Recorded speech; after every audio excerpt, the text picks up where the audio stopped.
ఈ వీడియో వీక్షిస్తున్న నా బంధుమిత్రులకు శ్రేయోభిలాషులకు ప్రభువైన యేసుక్రీస్తు నామం పేరిట శుభాభివందనాలు తెలియజేసుకుంటున్నాను. దేవుడు నా జీవితంలో చేసిన గొప్ప ఆశ్చర్యకార్యం, అద్భుత కార్యాన్ని మీతో పంచుకోవాలని ఈ వీడియో చేస్తున్నానండి.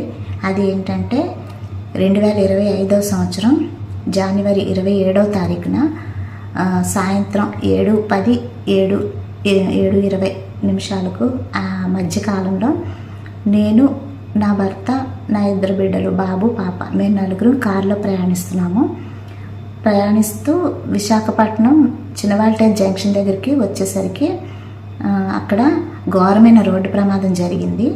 అది ఎలాగంటే రోడ్డు డివైడర్ పక్కనే ఒక సిమెంట్ దిమ్మ సెపరేట్గా ఉంది. ఆ సిమెంట్ దిమ్మని మా కారు టైర్ ఫ్రంట్ వీలు గుద్దుకొని పేలి కారు పక్కకి తిరగబడిపోయింది. పక్కకి తిరగబడిపోయినప్పుడు మా 4 ఎవరికి కూడా ఏ గాయాలు అవ్వలేదు, అసలు ఏమీ జరగలేదు. అంతా సేఫ్గానే పక్కకి తిరగబడిపోయి ఉండిపోయాము. అయితే అక్కడ స్థానికంగా ఉన్న వాళ్ళందరూ వచ్చి వెంటనే కార్ని సెట్ చేసి లెవెల్ చేశారు. చేయడం వలన కారు పక్కకి సెట్ చేయడం వలన కారు అద్దాలు అన్నీ పగిలిపోయాయి. అంటే కారు ఇలా బౌన్స్ అవుతూ ఉందన్నమాట కొంతసేపటి వరకు సెట్ చేసిన ప్రక్రియలోను. అప్పుడు కారు అద్దాలన్నీ పగిలిపోయి, గాజు ముక్కలన్నీ పగిలిపోయి, ఫైన్ పెంకుల్లాగా పగిలిపోయాయి అన్నమాట. కారు అయితే చాలా నుజ్జు అయిపోయింది. ఎవరైనా అయితే కారులో ఉన్నవాళ్ళు నిజంగా బ్రతికున్నారా అని అనుకుంటారు అలా చూస్తే, కారుని చూస్తే. అయినా సరే మా 4 కూడా దేవుడు నిజంగా ఎత్తి పట్టుకొని, దూతలకు ఆజ్ఞాపించి ఎత్తి పట్టుకున్నారు. ఎవరికి ఎటువంటి ప్రమాదాలు, ఎటువంటి గవర్నమెంట్ ప్రమాదాలు, గాయాలు ఎవరికి తగలలేదండి.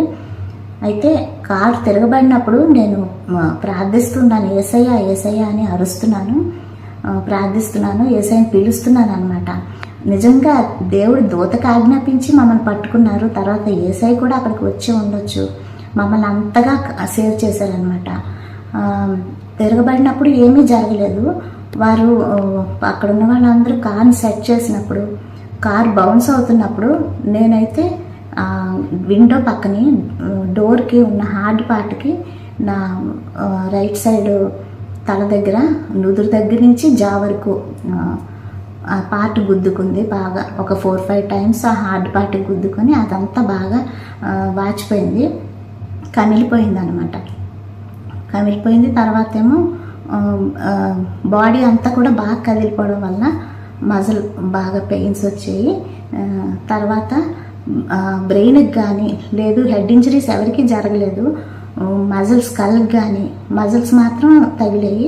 స్కల్ కానీ, తర్వాత స్పైనల్ కార్డ్, బోన్స్, ఎవరికి ఎముకలు కూడా ఏ చిన్న ప్రమాదం కూడా, చిన్న గాయం కూడా జరగలేదండి.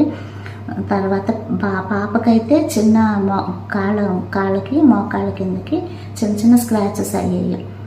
బాబుకి, నా భర్తకైతే మరి ఏమీ జరగలేదు. దేవుడు నిజంగా ఎంత కృపను చూపించి, ఎంత జాలితో మమ్మల్ని కాపాడారు. ప్రాణాపాయ స్థితి నుంచి మమ్మల్ని తప్పించి ఇప్పుడు సజీవులుగా మమ్మల్ని ఉంచారు. నిజంగా దేవునికి నిజంగా నిత్యం కృతజ్ఞతాస్థుతులు చెల్లిస్తాము. తర్వాత కారు అద్దాలన్నీ అంతా పగిలిపోయినా కూడా ఒక్క చిన్న గాజు పెంకు ఎవరికి గుచ్చుకోలేదు. నాకైతే ఎడమ కంటిలో చిన్నది స్క్రాచ్ అయ్యి పెంకులన్నీ బయటికి వెళ్ళిపోయాయి. పెంకులు అయితే ఉండలేదు. కన్ను కొంచెం నీరు కారణం కొంచెం ఇరిటబుల్గా అయింది. అది కూడా ఒక 1 వీక్ వరకు సఫర్ అయ్యాను. తర్వాత నుంచి దేవుడు నిజంగా చాలా స్వస్థతనిచ్చారు. ఆ భయంకరమైన సిచ్యువేషన్ నుంచి కాపాడి మమ్మల్ని ఎంత కృపతో మమ్మల్ని కనికరించి కాపాడినందుకు దేవునికి సదా కృతజ్ఞతలు తెలియజేసుకుంటున్నాను. ఇంత ఘోరమైన ప్రమాదం నుంచి కాపాడబడడం అన్నది బైలక్ కాదండి.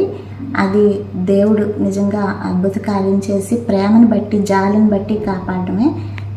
అంతటి నమ్మకమైన దేవుడు మన దేవుడు. అంత నమ్మకాన్ని మనం దేవుని మీద ఉంచినప్పుడు ఆయన తప్పకుండా మనల్ని కాపాడుతారు. తర్వాత క్రైస్తవ్యం అన్నది ఈ లోకంలో మనం అనుభవించే కష్ట సుఖాలు దాని వలన కాదు, దాని గురించి కాదు. క్రైస్తవ్యం అనేది ఏంటంటే మనం చనిపోయిన తర్వాత మన ఆత్మ నరకంలో యుగయుగాలు కాలుతూ ఉండకుండా పరలోకానికి సేఫ్గా చేరి దేవుని దగ్గర యుగయుగాలు దేవుని దగ్గర ఉండాలి అని మనం ఈ లోకంలో అనుసరించే మార్గం మాత్రమే క్రైస్తవ్యం. కానీ మతం అన్నది కాదు, క్రైస్తవం అన్నది ఒక మార్గం, క్రీస్తు ప్రభుని అనుసరించే మార్గం.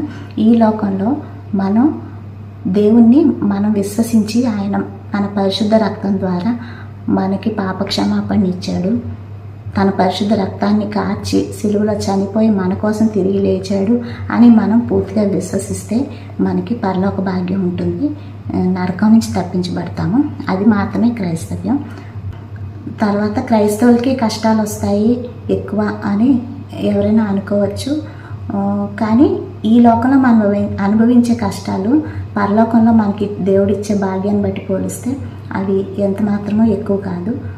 అయినా సరే ఇన్ని కష్టాల్లో కూడా అనుక్షణం దేవుడు కంటికి రెప్పలా కాపాడుతూ మనల్ని తప్పిస్తూనే ఉంటారు. మనం విశ్వాసం బట్టి మనల్ని కాపాడుతూనే ఉంటారు. ఎన్నో ఎన్నో అనుభవాలు అనమాట. నా జీవితంలో అయితే ఎక్కడికి వెళ్ళినా కూడా దేవుడు ఎన్నో కష్టాల నుంచి, ఎన్నో సమస్యల నుంచి, శ్రమ నుంచి నన్ను తప్పించి ఇప్పుడు ఈ కుటుంబంతో నన్ను సురక్షితంగా ఉంచారు.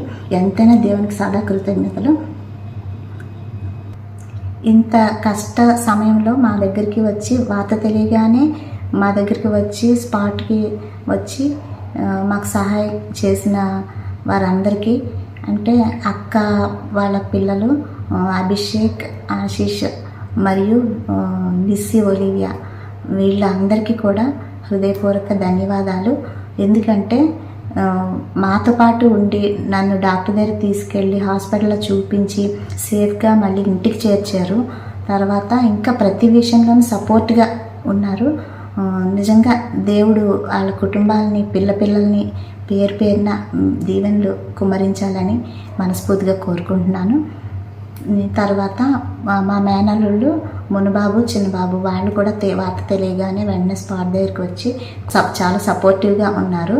వారి కుటుంబాన్ని కూడా దేవుడు మెండుగా దీవించాలని మనస్ఫూర్తిగా కోరుకుంటున్నాను. ఇంకా స్థానికంగా ఉన్నవారు అనేక మంది మా సహాయానికి వచ్చారు.